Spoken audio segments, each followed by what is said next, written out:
It is great to see you. Great for us to be able to share some time together and to look again at this amazing passage. It's actually been really significant to me very personally.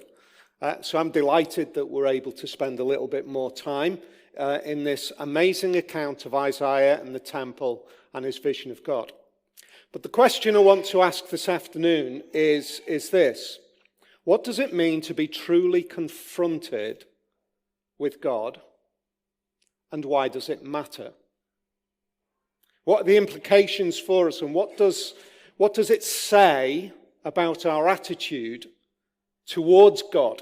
Ash mentioned from Tozer last week, the first thing that comes into our mind when we think about God is the most important thing about us. That's a brilliant quote. But let's dig a little bit deeper and let's say, what does it mean when we're confronted by God?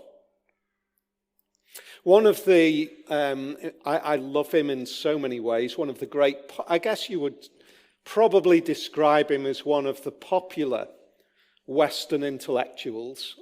He's kind of spanned a huge array of activities, is Stephen Fry. If you want to understand about the mindset of the Greeks and their ideas around the gods, his book Mythos is genius. It characterizes the way that the Greeks thought about their origins and thought about the gods. At the same time, Stephen very openly and very powerfully communicates what his attitude and what his thought is towards God.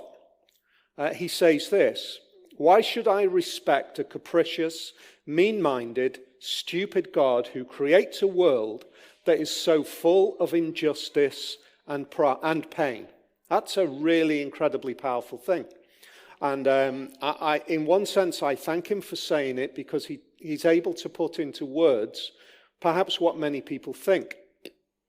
What does this particular passage do for us in coming to terms with that idea? You might be actually feeling, particularly over these past couple of years, kind of unmoored, destabilized, I guess, by the horror that we've seen over the past couple of years.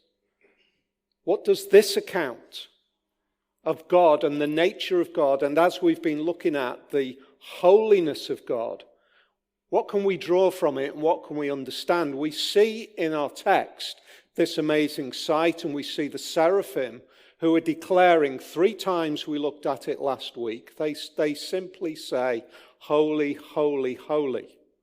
It's almost as though they're lost for any other words. I think that's what Isaiah is trying to convey to us, that there is a grandeur and a majesty where the only words that they can think of, in a sense, is holy. And they are surrounding this God which Isaiah sees. But to really come to terms with it, I think we've got to jump into a little bit of the context and understand what's going on. We see right at the very beginning in verse 1, "In the year that King Uzziah died, I saw the Lord high and exalted, seated on a throne, and the train of his robe filled the temple." The writer of Isaiah doesn't lose a single word, really, in conveying to us the significance of what is going on at this moment in time. On the one hand, you've got this foreign nation, which are under huge pressure. You have the critical event of the death of a king.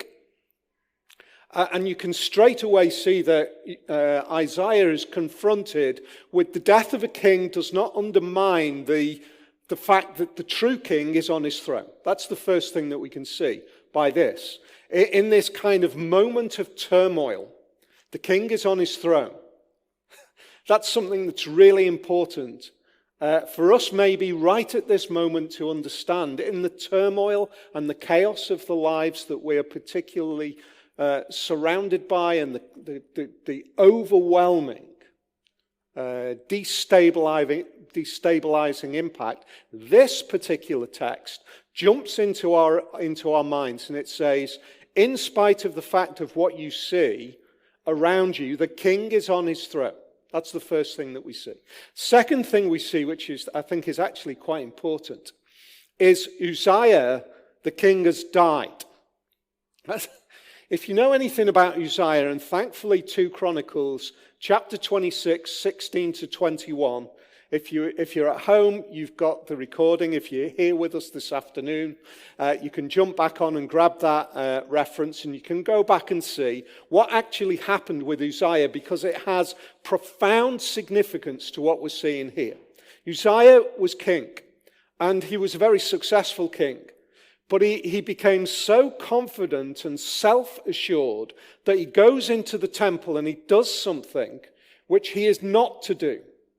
If you know anything of the huge history of the way God's people have been brought to this point, there is a very segregated group of people who are the priests, who are to act on behalf of the people. And one of the things that they do is they burn incense. It's one of the offerings that they bring. So there is this intermediary role, this role of the priest, and this sweet aroma. We did a little bit about that. Matt covered the aroma of Christmas. If you want to catch up on that, that's online. That's a great talk where we see the aroma that is so important in the Bible. And Uzziah, however, says, "I'm king, I'm going to go in, and I am going to burn the incense. I've reached the point where God will accept me." And credit to the priests, they follow him in, and they confront him, and they say, "You are about to do something which you ought not to do. You are barred from what you are about to do." And the way that it portrays in the narrative, it's brilliantly done. He's holding the ladle. There is a better word. I can't remember what it is. He's holding the ladle with the incense, and he turns to them to berate them. And at that moment where he turns to berate them, they see leprosy breaking out on his skin. And Uzziah, from that moment on, lives the rest of his life secluded, even though he remains king. He is secluded, he is leprous, and because of his leprous condition, he is now barred from the temple. See what's going on there? Uzziah says, "I want to do what all of us want to do, which is shape God to accept me the way I want to be, the way I want to worship, the way I want you to accept me coming before you." And God says, in that moment, at the point where he is doing something which is an act of worship, God says no.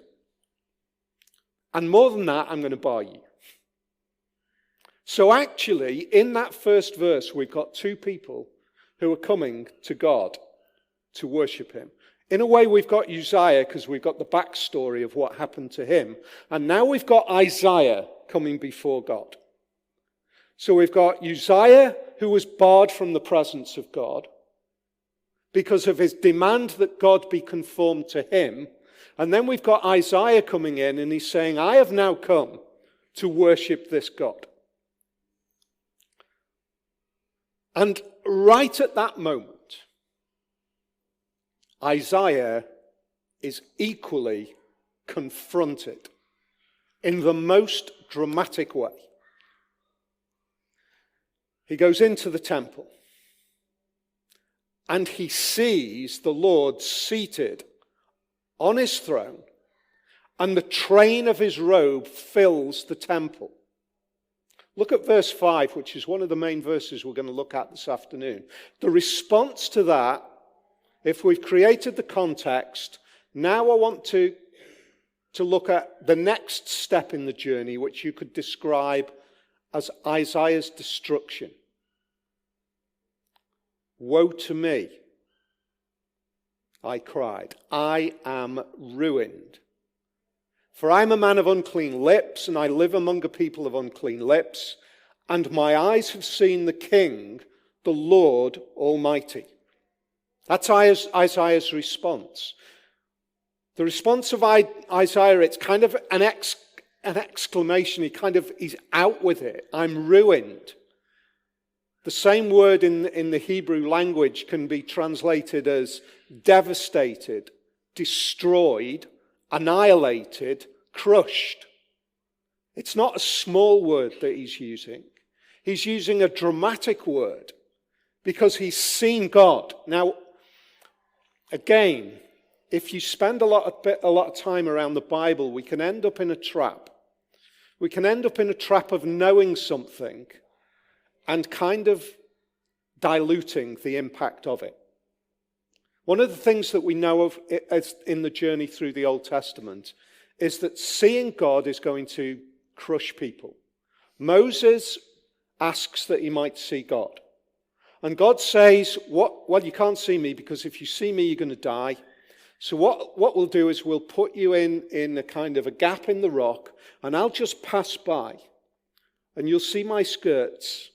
It's the same idea, the robes kind of passing by. You'll see this kind of glory pass by you. And Moses shone for days. It's kind of his whole demeanor. He was impacted by the glory and the holiness of God. But you see how Isaiah sees this. His response to seeing God is to look at himself in relation to that God. And it's precisely that stops us from diluting and kind of knowing it as a kind of factual matter that we see God and we're going to die. This is a big thing. I'm a man of unclean lips. His recognition of seeing God makes him realize that he is morally bankrupt. He is just morally devastated. It's almost as though the light that he tries to shine of his rightness to be before God is like a match coming into context with the sun. It's the magnitude of moral righteousness and glory of the God that he sees in front of him results in him saying, I am ruined because I'm a man of unclean lips. That's why I'm ruined.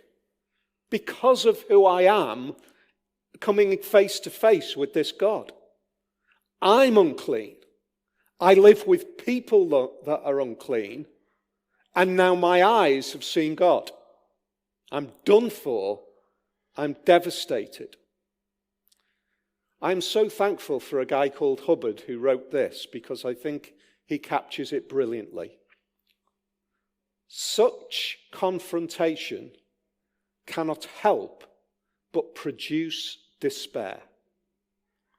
For the finite, the mortal, the incomplete, and the fallible to encounter the infinite, the eternal, the self-consistent, and the infallible is to know the futility and hopelessness of one's existence.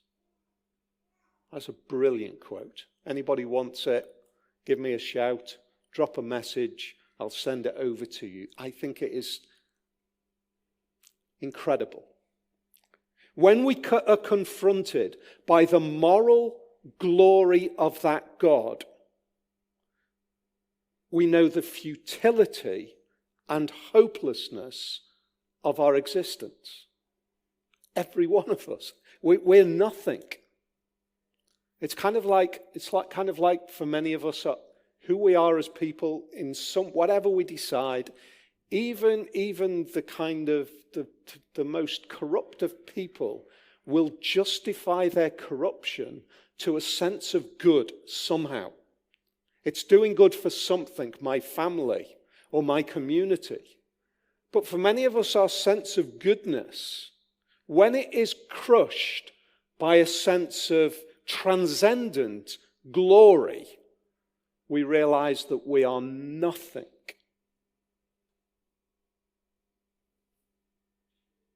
If there is no God, if there is no God, that is the worst place to be.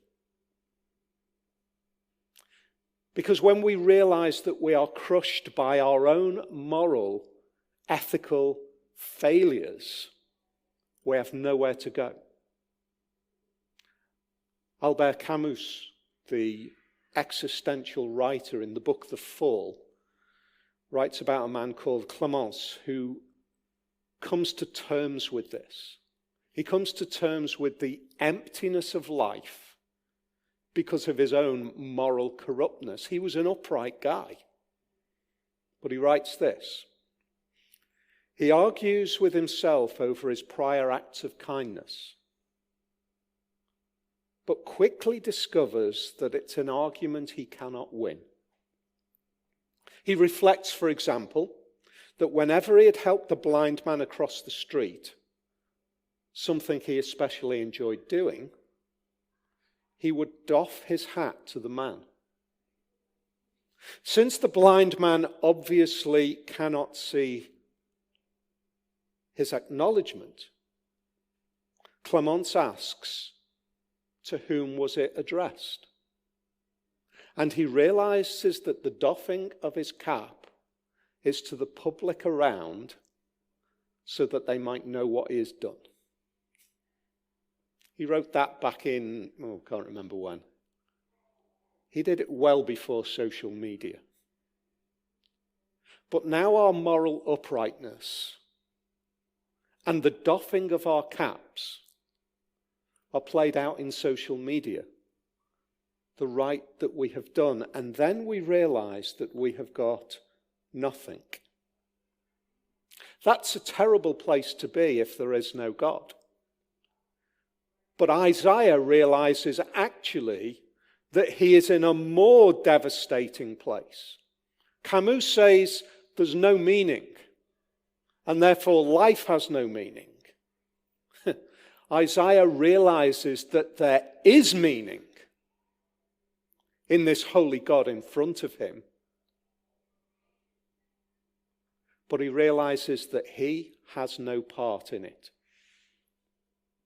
And he is crushed and ruined. When he sees the moral glory of the God in front of him, he realizes, I have no part in this because of who I am. Do you know what, though? There is grace.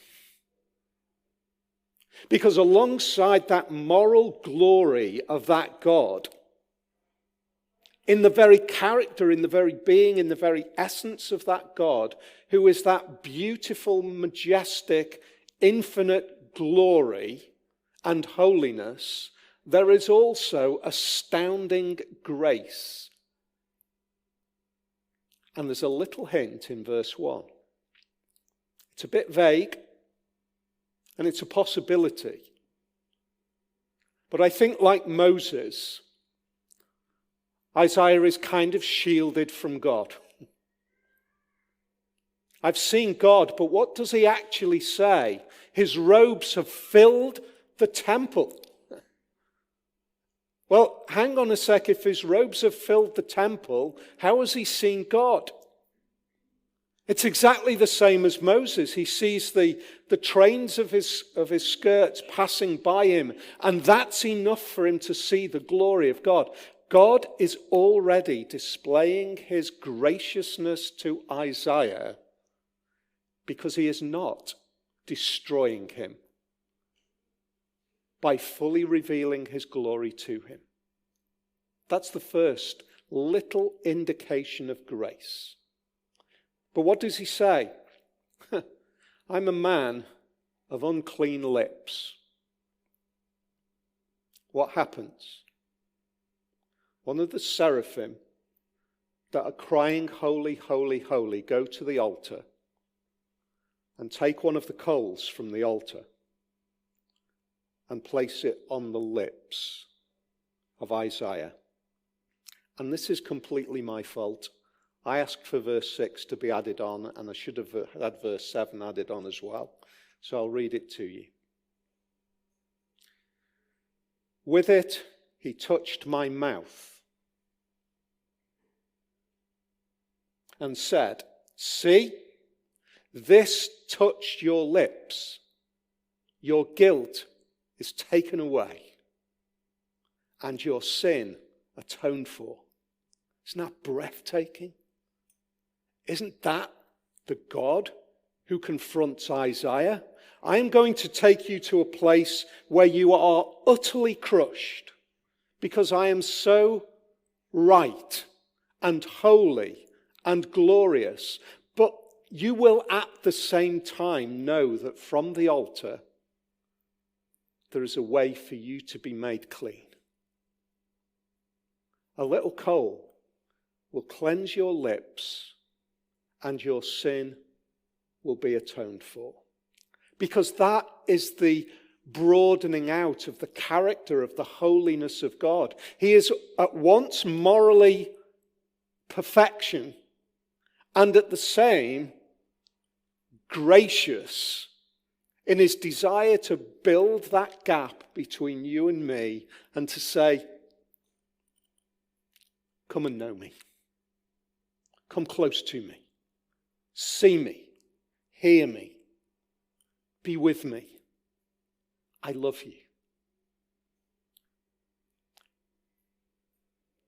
750, 730-ish years later, what we see is a little kind of moment in the life of one man. We see it rolled out for the whole of the world to see. Because the astounding grace that Isaiah experienced in the temple becomes the astounding grace that is declared in the gospel of Jesus. Because Jesus came. And what we see in Isaiah is a moment where there is a means for our sin to be atoned for, we fully see in Jesus. But on this occasion, God doesn't send one of the seraphim to the altar to take a coal so that Isaiah's lips might be made clean and his sin atoned for. He doesn't remain hidden. He reveals himself. He becomes one with us. His moral superiority is displayed to everyone. And yet, as we sang at Christmas time, he is veiled in flesh. The Godhead see. Hail the incarnate deity. John the Baptist puts it like this: behold, or look, there's the Lamb of God who takes away the sin of the world. And the Lamb is the connection to the coal on the altar. Because Jesus doesn't point us to an altar. He places himself on the altar.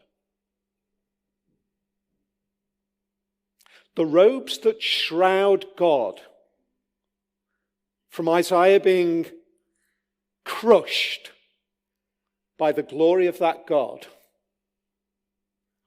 are the robes that are stripped from Jesus so that his nakedness is seen by all.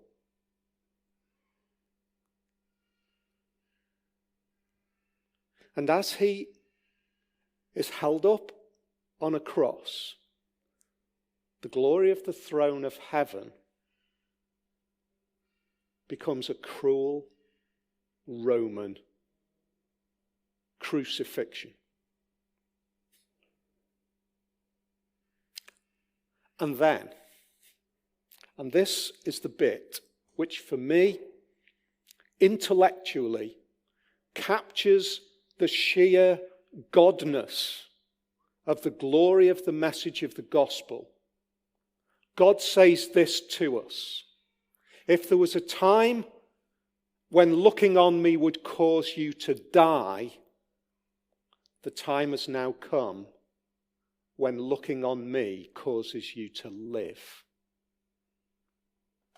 I don't think humanity could have conceived of the glory, of the genius, of that way in which we will be saved. Not because of something we do, but because of something he has done. And he says, come to me, every one of you who are troubled, who are weak, who are burdened, who are ruined and crushed, like Isaiah, and he says, I'll lift you up. Because as Isaiah declares, I'm crushed, he later goes on to write that it pleased the Father to crush him. And that is where we see the moral superiority of Jesus being presented as an offer for you and me. And God says, take the moral superiority of Jesus as yours. Because your moral superiority is crushed in an instant when confronted with me. You see, that is grace. And Stephen, like every human being, whoever has been and ever will be, there will come a moment when we will all be morally crushed by the superiority of the glory of the God who we stand before. But this is the hope, that God invites us to take upon ourselves his moral glory and says, I love you.